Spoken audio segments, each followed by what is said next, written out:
Alright, welcome back from another replay cast, playing as the Wood Elves again. We are on Arnheim versus Slaanesh. And I'm coming in here with 4 squads of Eternal Guard. Got a couple chevrons on each of them. Spellweaver of Beasts.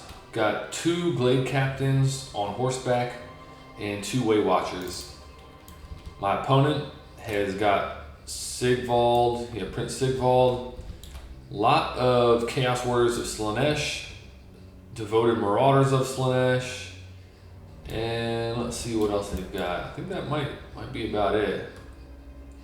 Yeah, just a lot of warriors and marauders. So pretty heavy infantry build. I'm gonna fast forward here. Beginning. So I'm going for point 3. My opponent is kind of spread out throughout the map, and I'll fast forward a little bit more. So for this matchup, I noticed that he was leaving these troops back in the woods. I wanted to have good armor piercing value, and I wasn't too worried about missile play, so I did bring Eternal Guard without shields.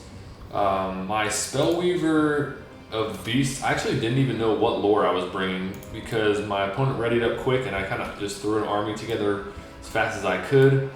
And I forgot to edit these spells on my Spellweaver, so I happened to bring in Beasts. I did bring the Glade Captains on horseback so that I could kind of use them as a counter to Slaaneshi cavalry play. And Way Watchers I figured would be good against the infantry that they have that are heavily armored. You see them trying to shoot the Chaos Warriors and deprioritizing the Marauders.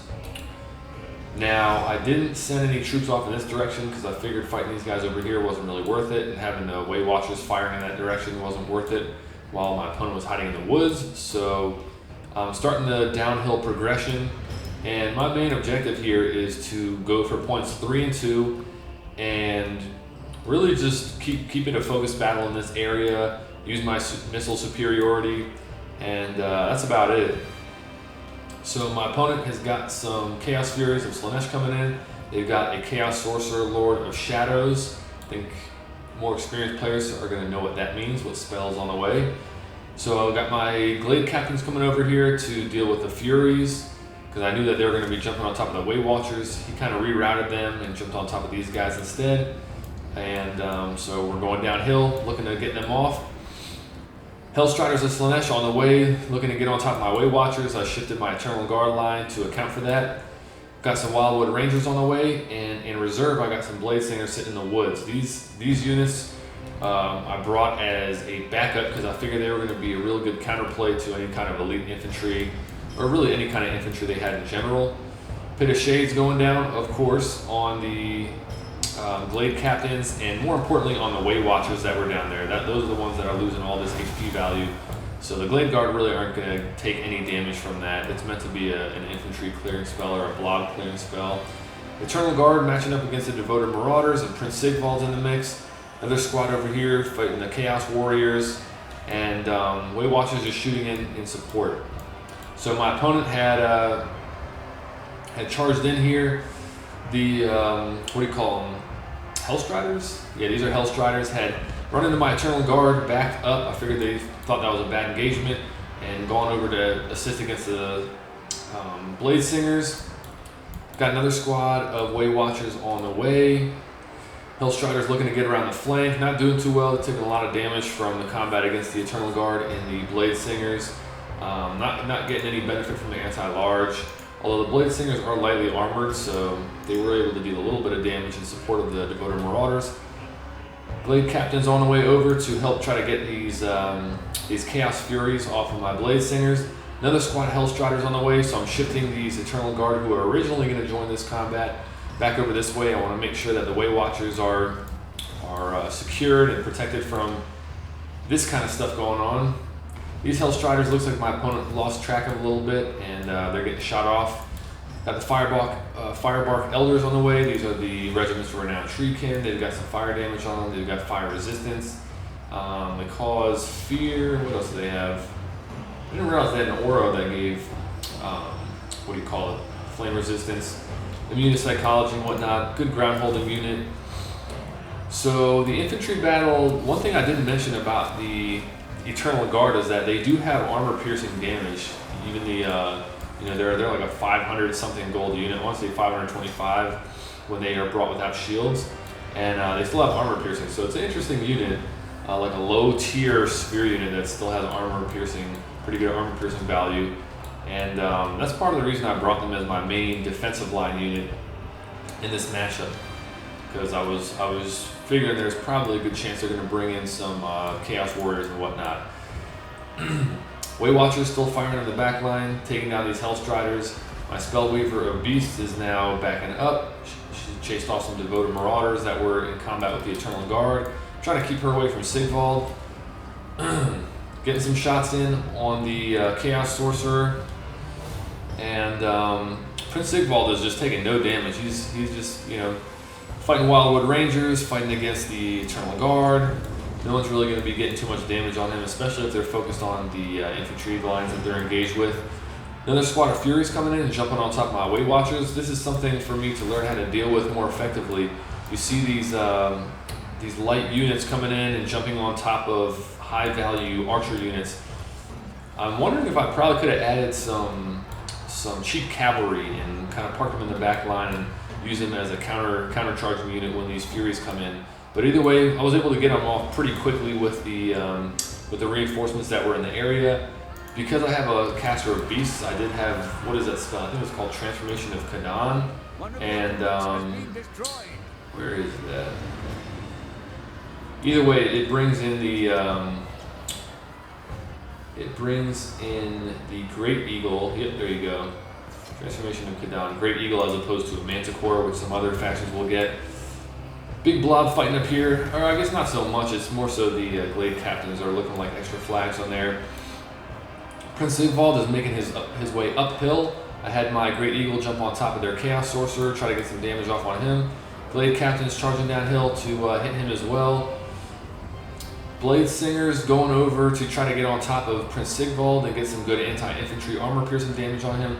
These Way Watchers, I must have issued a fire command, and they're like trying to get way too close so that they have an angle on him. I guess because the Firebark Elders are there. I keep calling them Firebark. The Firebark Elders are in the way. They don't have good line of sight. So another squad of Blade Singers coming in. This is really going to be the unit I need to focus on getting on top of Sigvald with. And my opponent needs to focus on using Pit of Shades on them, which I believe is about to happen right here. So let's see. Yep, there you go. So from what I understand, Pit of Shades is really just like an anti-infantry or anti-elite infantry spell. And I guess you could use it against cavalry if they're blobbed up, but it's easier for them to dodge. So my opponent still got some Marauders parked on point 1. Just a couple infantry sitting in the backfield. I have brought some Way Watchers over in the middle or the open field, and I'm getting some firing in on these guys. I figured I needed to change things up and try to get some pressure on point 2 away from this battle that I'm basically losing. I don't want to get too choked up in it just with all the area of effect spells that my opponent's been using. Some Chaos Furies charging into my Eternal Guard. Seekers of Slaanesh dealing with these Eternal Guard. Good trade for me though. I guess they were mostly trying to get on top of my Spellweaver, and she's going to be fleeing off the field. My Glade Captains are both pretty beaten up. One of them is fleeing, one of them is interlocked with some Hellstriders and Chaos Warriors. Got some Eternal Guard on the way, and Wildwood Rangers as well to support these Way Watchers on the bottom part of the map. Now my opponent brought in some Hellstriders, and as soon as I saw that happen, I was thinking, alright, so these Eternal Guard are going to be matched up against these guys, basically guaranteed. I'm going to have to send the Wildwood Rangers over to deal with these devoted Marauders, and with that being the case, I'm going to need some other infantry coming in down here to protect these Way Watchers, because the Hellstriders can just come around the flank, so keep an eye out for that. Spellweaver is getting the leadership back and is not fleeing off the field anymore. I'm trying to get her to a safe position. Sigvald's actually taking a decent amount of damage. His regeneration is almost capped out.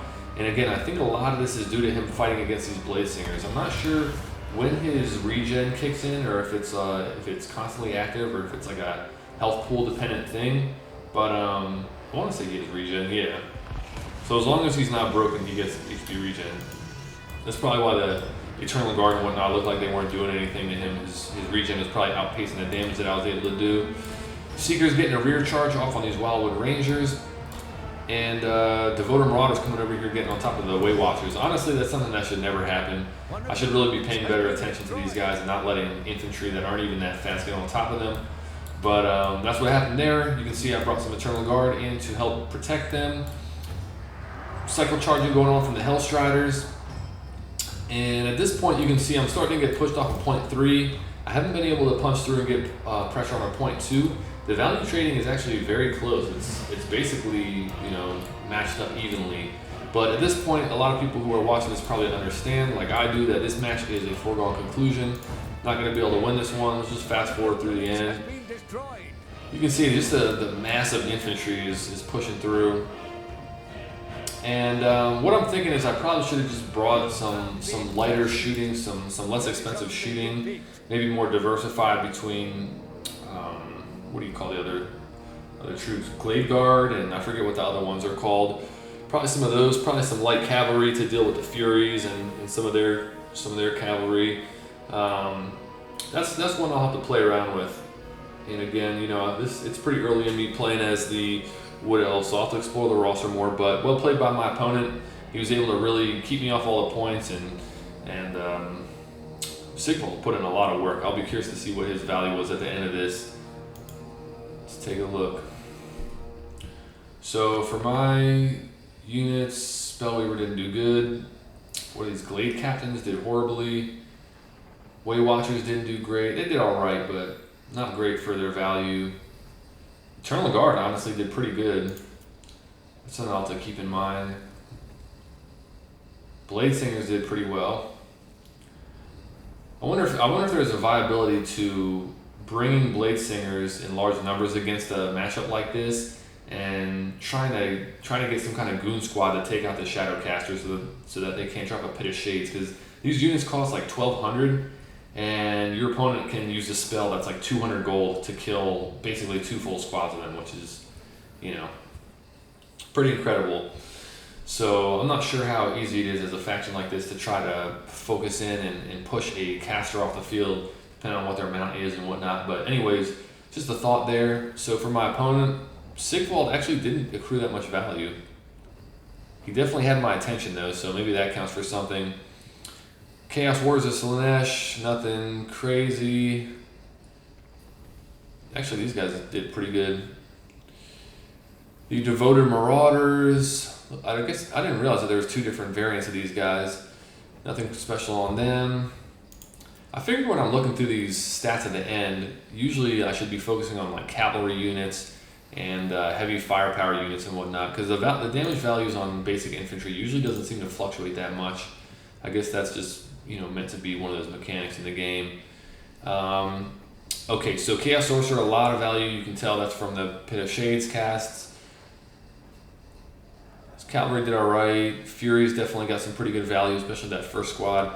And that's basically it. So again, well played to my opponent. Thanks for watching, and I'll see you on the next one.